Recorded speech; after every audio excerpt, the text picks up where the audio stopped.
Hello दोस्तों, सफ़र कहानियों में आप लोगों का स्वागत है। आज एक नई कहानी लेके आई हूँ। कहानी का नाम है माँ बाप का गुनाह।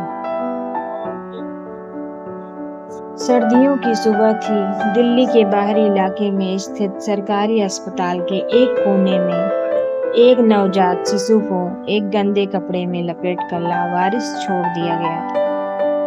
कोई नाम नहीं, कोई चिट्ठी नहीं, बस उसका अस्तित्व, जो शायद किसी के लिए एक गुनाह की रोशनी था। अस्पताल की सफाई कर्मी विमला को जब बच्चा मिला तो वो चौंक गई।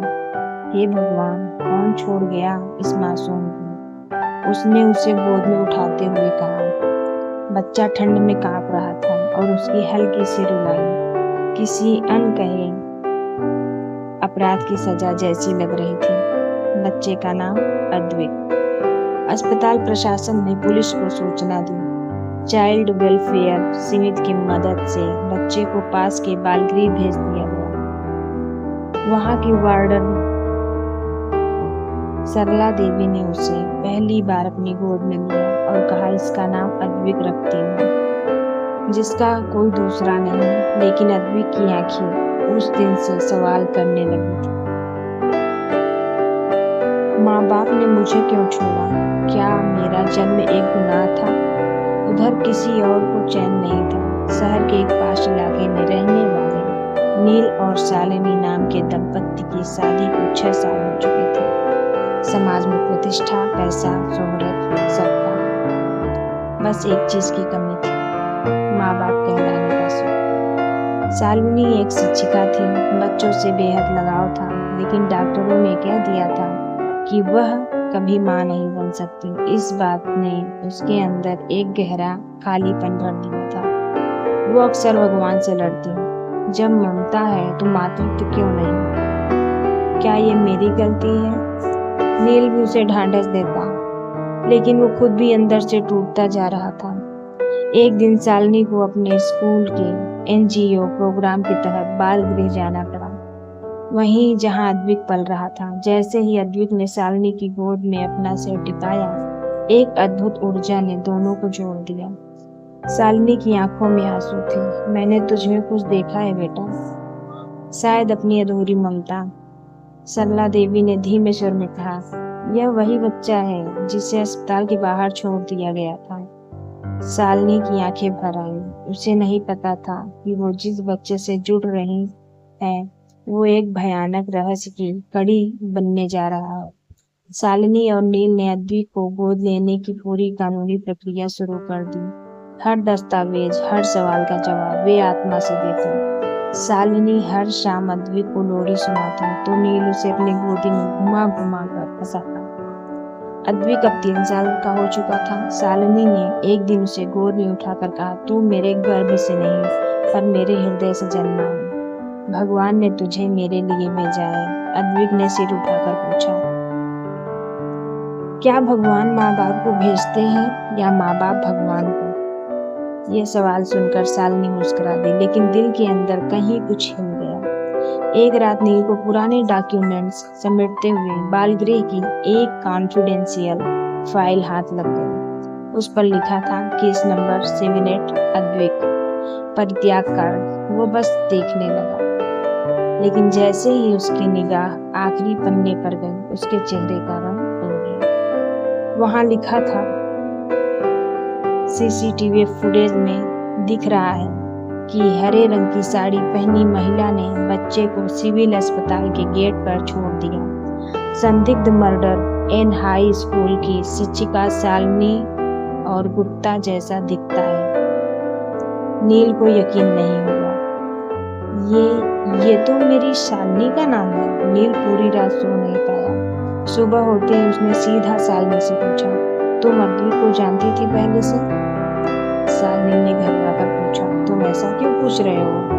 नील ने फाइल उसकी ओर बढ़ा दी। शालिनी फाइल देखकर कुछ देर चुप रही, फिर आंसू छलक गए। हाँ नील, वो बच्चा मेरा ही था, हमारा ही था। शालिनी ने वो सच बताया जो सिर्फ भगवान और उसका दिल जानता था।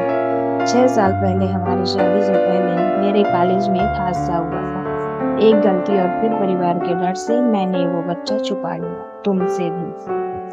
माँ पापा ने कहा इज्जत के लिए उस बच्चे को छोड़ दो। मैंने अस्पताल जाकर अद्वित को छोड़ दिया। मैंने कभी सोचा भी नहीं था कि भगवान मुझे उसी से फिर मिला देंगे। सालनी फूट फूट कर रो पड़ी। नील भीतर से टूट गया था। तुमने मुझसे छुपाया, तुम्हारा वो अतीत और मेरा क्या? मेरा तो कुछ भी नहीं था। सालनी गिड़गिड़ाई, मुझे माफ कर दो नील। मैंने अद्वित को छोड़कर खुद को जिंदा दफन कर दिया था। कुछ समय बाद नील ने धीरे से कहा, मुझे नहीं पता मैं माफ कर पाऊंगा या नहीं, लेकिन मैं जानता हूँ कि अद्वित मेरा बेटा है और उसका कोई दोष नहीं। अब सवाल यही था, क्या अद्वित उस गुनाह की सजा भुगतेगा जो उसने किया ही नहीं? क्या समाज एक बार फिर माँ बाप को उस गलती की याद दिलाएगा जिसे उन्होंने आंखों के आंसू और दिल के लहू से चुकाया है? या फिर यह एक नई शुरुआत होगी? सालों बाद समय बीत गया। अद्वित अब 16 साल का हो चुका था, शांत, समझदार और भावुक। स्कूल में अव्वल, लेकिन आंखों में गहराई, जैसे हर बात को भीतर समेट लेने की आदत है। वो अपने जन्मदिन के दिन माँ बाप के साथ मंदिर गया। जब सब पूजा कर रहे थे, अद्वित ने भगवान की मूर्ति की ओर देखकर धीमे से कहा, भगवान, क्या माँ बाप का गुनाह बच्चे के हिस्से आता है? क्या मुझे वो कभी सच नहीं बताएंगे? एक शाम अद्वित को अलमारी में रखी एक पुरानी डायरी मिली, शालिनी की। उसे पढ़ते पढ़ते जब वह अस्पताल के बाहर छोड़े गए बच्चे वाला पन्ना पढ़ा तो उसकी आंखें भर आई। उसने भागकर माँ के कमरे में आकर पूछा, माँ, क्या वो बच्चा मैं था? क्या आप ही ने मुझे छोड़ दिया था? शालिनी का चेहरा सफेद। नील कमरे में आ गई। शालिनी कांपती आवाज में बोली, हाँ बेटा, मैं ही थी, लेकिन मैंने तुझे छोड़ा नहीं था। मैं तो डर के आगे झुक गई थी। उस रात मेरे भीतर की माँ तुझसे अलग हो गई, लेकिन मेरा दिल वही रह गया था। अद्वित की आंखों से आंसू टपक रहे थे। तो मैं एक गुनाह हूँ? नील उसका कंधा पकड़ा। नहीं अद्वित, तो वो उजाला है जो हमारी गलती से भी चमकता है। हम गुनाहगार थे, पर तू हमारी सजा नहीं, तो हमारी माफी है।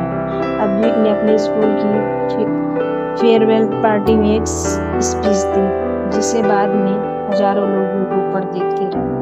मैं उस माँ का बेटा हूँ, उसने मुझे जन्म दिया और डर के मारे छोड़ दिया, और फिर उसी माँ ने मुझे फिर से अपनाया। लोग कहते हैं माँ बाप का गुनाह कभी नहीं बोलना चाहिए, लेकिन मैं कहता हूँ जो माँ बाप अपने गुनाह को माने, आंसू बहाएं और दोबारा ममता से सींचे, वो गुनाहगार नहीं रहते। मेरी माँ ने एक गलती की थी, लेकिन उन्होंने कभी ममता नहीं छोड़ी, और मैं उनका बेटा, उनका उत्तर हूँ सजा। शालिनी और नीलम समाज में उन जोड़ों के लिए काउंसलिंग करते हैं जो किसी भया गलती में उलझे होते हैं। अद्वित ने एक फाउंडेशन शुरू किया, अनकही माफिया, जहाँ ऐसे बच्चों और माँ बाप को फिर से जोड़ने की कोशिश होती है। अब जब कोई बच्चा पूछता है क्या मैं गुनाह हूँ, तो अद्वित जवाब देता है, नहीं, तू एक माफी की पहचान है, और माफी में ही सच्चा प्रेम बरसता है। यह कहानी सिर्फ एक अद्वित की नहीं, यह उन सभी माँ बाप की भी है जो कभी गलती करते हैं, लेकिन उनमें उसे स्वीकार करने का साहस होता है। और यह उन बच्चों की भी कहानी है जो हर परिस्थिति में प्रेम ढूंढ लेते हैं गुनाहों से ऊपर। तो दोस्तों, कैसे लगी आपको ये कहानी हमें कमेंट बॉक्स में जरूर बताएं। अच्छी लगे तो लाइक करें, हमारे चैनल को सब्सक्राइब करें। धन्यवाद।